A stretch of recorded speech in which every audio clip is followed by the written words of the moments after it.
Hi, welcome to Free Spirit and welcome to the Tarot of Sexual Magic.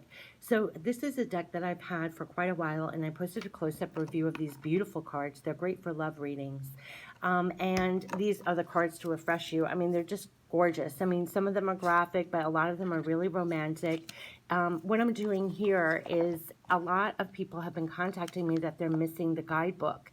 And I don't know how they're all getting that, but I wanted to do a video to show the guidebook, because if you're missing the guidebook, a lot of people use this deck and they try and correlate it to the Rider-Waite, which you most certainly can, but then you're missing a lot because the meanings in the guidebook are really deep and really relating to the relationship.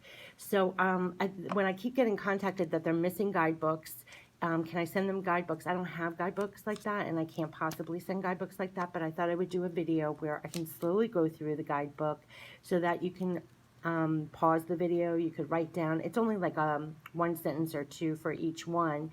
So I just thought, oh my gosh, I could do a video showing the guidebook in case you need it, and I'll post a link on the close-up review of this deck. Also below this video, I'll post the close-up review to this deck if you're not familiar with this deck, but it's a fabulous deck for love readings. And the guidebook, you're really missing out if you don't have the guidebook. So I thought I would go through it real quickly. And feel free to pause if you need to, but this is for everybody who's missing the guidebook. So let's start with the major arcana. Here in this, the Fool is at the end after the World, not in the beginning. Again, I'm going to go through this kind of quickly. You can pause the video, you could quickly write it down, but I want to show it's not Rider-Waite meanings. It's all about relationships. So I know that's why I had said that in the close-up review, and then here you are missing a guidebook. So I definitely wanted to post this as a follow-up, and I'll post the link to that close-up review, and then I'll also post the link to the close-up review in this video. Okay, so going through the major arcana, so you have the Magician is courtship.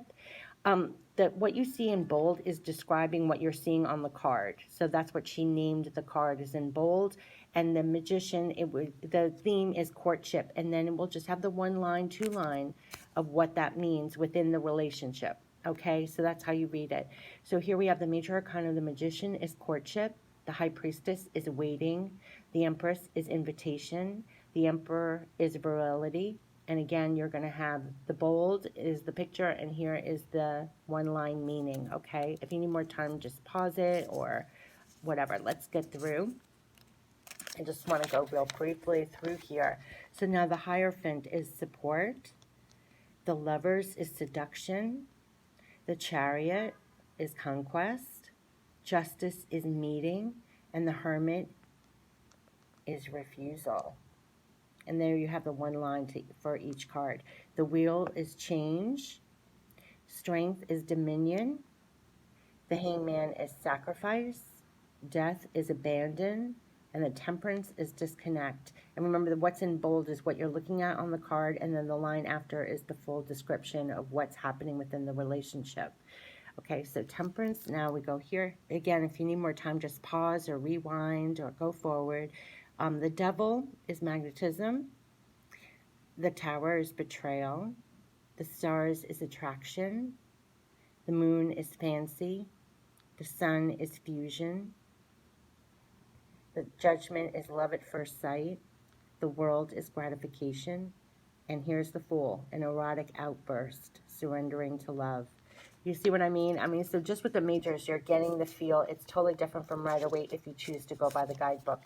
I love how the Tower, it's the one meaning here, and then the description of what you're seeing in the card is in bold, and then you have all the one line, two line of what's happening in the relationship. Okay, so let's get into the minors. So the minors, we start off with the chalices, the cups.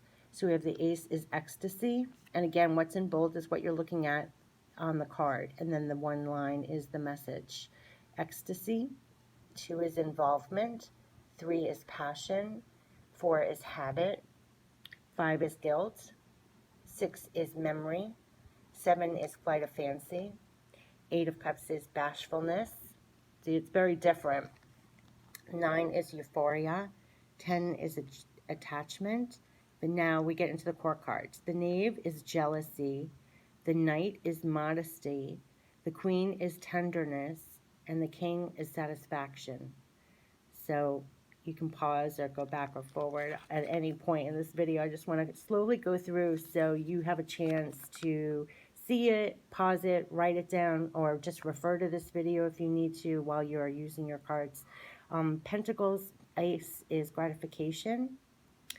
2 is embarrassment. 3 is warmth. 4 is pleasure. Okay. Then we have 5 is completeness. 6 is boredom. 7 is tiredness. 8 is indifference. I love that card. 9 is dominion. 10 is desire. And now here we go with the knave is aroused. Knight is discontent. Queen is coolness. And the king is fear. And you can see, I mean, even with the pentacles, I mean, this is very different from the Rider-Waite. This is why I wanted to share this if you're missing your guidebook. The wands, Ace is union. 2 is nearness. 3 is kissing. 4 is playing. 5 is watching. 6 is touching. 7 is whispering. 8 is savoring. 9 is caressing. Okay, and so let's continue with the wands. 10 is penetrating. And now we go to the knave, the court cards. So the knave is abandon. The knight is embracing. Queen is undressing. And the king is embracing closely. And again, the bold is what you're looking at on the card. And then the one line is the description of the card of what it means in the relationship. So then we have the swords. So Ace is bonding. 2 is inviting. 3 is pinching. 4 is masturbating. We have 5 is shaking things up. 6 is rolling about. 7 is tasting. 8 is scratching. 9 is rubbing. 10 is squeezing.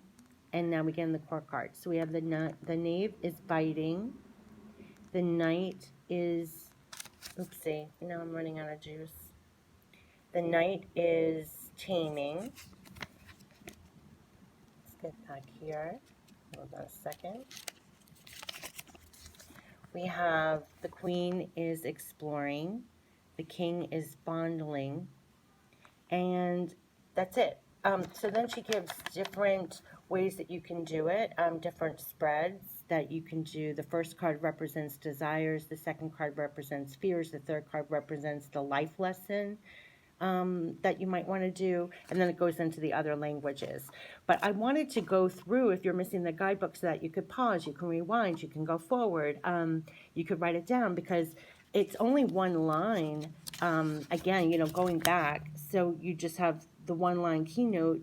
The bold is what you're looking at in the picture, and then there's just one line for each, but it's not the Rider-Waite correlation. It definitely is relating to the relationship itself and the different levels of what happens within the relationship. So when I personally used the cards, when I first got them, I started doing it, like Rider-Waite-Smith, let me just correlate it. But then when I went in the guidebook, it gave such a deeper meaning to the relationship that it's not as easy to use, of course, because we're so used to tarot and the meanings. But even if I have to refer back to this until, you know, some of them I don't remember, I'd rather do it that way, because I love what the guidebook meanings are. So when I was getting the feedback from the close-up review that everybody was missing their guidebooks, I definitely was like, oh, how can you get the guidebook? And there wasn't anything online. And yeah, so I wanted to, all of a sudden, I realized, oh my God, I could do a video and just do it this way. And this way you can fast forward, you can rewind, you can pause. Again, it's not like a huge guidebook with a whole page for each card. It's only, you know, a sentence for each. And you can learn that way. You can write it down. You can use this as a reference video, go forward and back, or pause, or however. But I definitely wanted to make an attempt to try and get the guidebook to you, because these are beautiful, beautiful cards. I love these cards. It's one of my favorite love relationship kind of cards. It's very romantic. I know people say, you know, it's graphic and stuff, but it's not graphic for the sake of just being graphic. You're actually surprised by the level of meaning within each card. It really is quite beautiful in the depth that it goes within relationships and love. And that's something that really stands apart this deck from other decks that I own. I really love this deck. It's beautiful. Yes, it's sexy and graphic, but the meanings in here are just, it really is amazing. Okay, I'm going to end it here. And this has been, if you're missing a guidebook to the Tarot of Sexual Magic, here it is. Take care. Bye-bye.